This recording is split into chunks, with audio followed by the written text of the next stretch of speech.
თავი მეხუთე. ვიხილე ტახტზე მჯდომარის მარჯვენაში შიგნიდან და გარედან ნაწერი წიგნი, 7 ბეჭდით დაბეჭდილი. ვიხილე ძლიერი ანგელოზი, დიდი ხმით მაუწყებელი. ვინ არის ამ წიგნის გადაშლისა და მისი ბეჭდების ახსნის ღირსი? არავის შეეძლო არც ცაში, არც მიწაზე, არც მიწის ქვეშ ამ წიგნის გადაშლა ან მასში ჩახედვა. ბევრს სტიროდი იმის გამო, რომ არ მოიძებნებოდა ამ წიგნის გადაშლის ან მასში ჩახედვის ღირსი.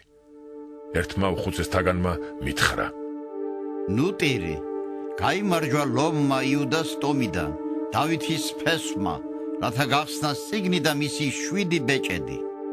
შევხედე და აჰა, ტახტსა და 4 ცხოველს შორის და უხუცესებს შორის იდგა კრავი, როგორც დაკლული და მას ჰქონდა 7 რქა და 7 თვალი, რომლებიც ღვთის 7 სულია, წარმოგზავნილი მთელს დედამიწაზე. და მოვიდა და აიღო წიგნი ტახტზე მჯდომარის მარჯვენიდან, და როცა მან აიღო წიგნი, 4 ცხოველი და 24 უხუცესი დაემხო კრავის წინ.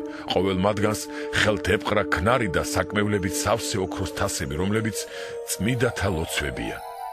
გალობენ ახალ საგალობელს და ამბობენ: შენ ღირსი ხარ, აიღო წიგნი და ახსნა მისი ბეჭდები, ვინაიდან შენ დაიკალი და შენი სისხლით გამოგვისყიდე ღვთისათვის ყოველი ტომისა და ენისაგან, ხალხისა და ერისაგან, და შეუქმენი ისინი სუფევად და მღვდლებად ჩვენს ღმერთს და იმეფებენ დედამიწაზე.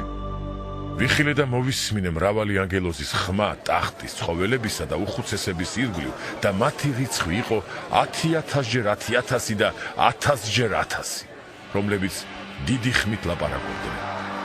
ღირსია დაკლული კრავი, მიიღო ძალა და სიმდიდრე, სიბრძნე და სიმტკიცე, დიდება, პატივი და კურთხევა. და ყოველი ქმნილება, რომელიც არის ცაში და მიწაზე, მიწის ქვეშ და ზღვაში და ყველაფერი, რაც მათშია, მესმოდა, რომ ამბობდა: ტახტზე მჯდომსა და კრავს, კურთხევა და პატივი და დიდება და ძლიერება უკუნითი უკუნისამდე. და თქვა 4 ცხოველმა: ამინ. 24 უხუცესი დაემხო და თაყვანისცა ცოცხალს უკუნითი უკუნისამდე.